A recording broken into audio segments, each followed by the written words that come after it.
NAREDCO is a national body, Real Estate Development Council.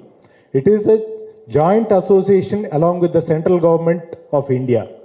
ఇది మన national బాడీలో ministry of urban and house affairs minister is a chief pattern of our NAREDCO central body. ఒక 7 IAS officers ఉంటారు.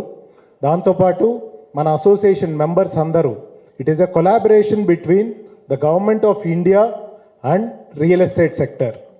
మన ఈరోజు real ఎస్టేట్లో ఇన్ని reforms రావటానికి, ట్రాన్స్పరెన్సీ పెరగటానికి NAREDCO has played a very crucial role అండి. మనకి ఈరోజు రెరా చట్టం తీసుకొచ్చారు. రెరా చట్టం ఒక ముఖ్య ఉద్దేశం ఏంటంటే ట్రాన్స్పరెన్సీ ఇన్ ద సిస్టమ్. మనకు జరిగే దానిలో ఒక రెగ్యులేటరీ బాడీ, ఒక ట్రాన్స్పరెన్సీ, వచ్చిన ఫండ్స్ని డైవర్ట్ అవ్వకుండా, వచ్చిన అడ్వాన్సెస్ని డైవర్ట్ కాకుండా, ఏ ప్రాజెక్ట్కి అయితే ఉద్దేశించి కస్టమర్ అడ్వాన్స్ కట్టాడో ఆ ప్రాజెక్ట్కే వినియోగిస్తూ ఆ కట్టిన అడ్వాన్స్కి ఒక సెక్యూరిటీగా, ఒక సెక్యూరిటీ దీనిలాగా పని చేయడానికి ఒక రెరా బాడీని, రెరా చట్టాన్ని తీసుకురావటం జరిగింది.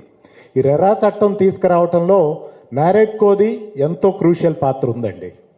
అలానే మనకి డిఫరెంట్ రిఫార్మ్స్ తీసుకురావటం కానీ, డిఫరెంట్ జీవోలు తీసుకురావటంలో కానీ, దేశవ్యాప్తంగా అలానే మన రాష్ట్రంలో కానీ మన NAREDCO స్టేట్ బాడీ కానీ, సెంట్రల్ జోన్, అన్ని జోన్స్ పాత్ర చాలా కీలకంగా ఉందండి.